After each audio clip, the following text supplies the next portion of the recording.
नमस्ते सबैजनामा म Sunil Parajuli psycho social counsellor. आज म तपाईँहरू बीच सुत्केरी आमाहरूमा आफ्टर डेलिभरी देखिने महत्त्वपूर्ण मानसिक स्वास्थ्य सम्बन्धी समस्या, पोस्टपार्टम डिप्रेसन सम्बन्धी केही कुराहरू भन्न गइरहेको छु।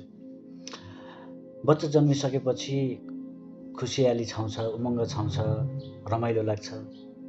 तर म सधैँ किन चिन्तित छु, किन दुःखी छु, किन एक्लै बसेर रुन मन लाग्छ, किन मलाई त्यो बच्चाप्रति कनेक्सन फिल हुँदैन, एट्याचमेन्ट फिल हुँदैन, ब्रेस्ट फिडिङ गराउन मन लाग्दैन, त्यो बच्चा मेरो होइन भन्ने सोच आउँछ, त्यो बच्चालाई सँगै सुताउन मन लाग्दैन, राति निद्रा लाग्दैन, थकान महसुस हुन्छ, आत्महत्या गर्ने सोच आउँछ भन्ने गुनासो धेरै सुत्केरी महिलाहरूको आउने गरेको पाइएको छ।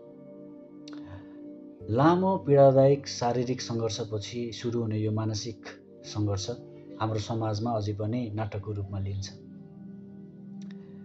यो नाटक नभएर भर्खर सुत्केरी हुनुभएको आमाहरूमा हुने मुड डिसअर्डर, जसले उहाँहरूको भावना, विचार, व्यवहार र आमा र बच्चाप्रतिको सम्बन्धलाई धेरै ठुलो प्रभाव पारिरहेको हुन्छ। त्यसैले यस्तो लक्षण देखियो भने तुरुन्तै मनोपरामर्श केन्द्रमा गएर प्रपर काउन्सिलिङ, ट्रिटमेन्ट गराइहाल्नुपर्छ र परिवारका सदस्यहरूले सुत्केरी आमालाई राम्रोसँग बुझ्ने प्रयास गर्नुपर्छ। त्यति बेला उहाँको मानसिक, शारीरिक, भावना, विचारहरू के हो, कस्तो हो भनेर बुझ्ने प्रयास गर्नुपर्दछ। यदि राम्रोसँग यसको निराकरण गरिएन भने पछि गएर यसले ठुलो गम्भीर समस्या पनि निम्त्याउन सक्छ।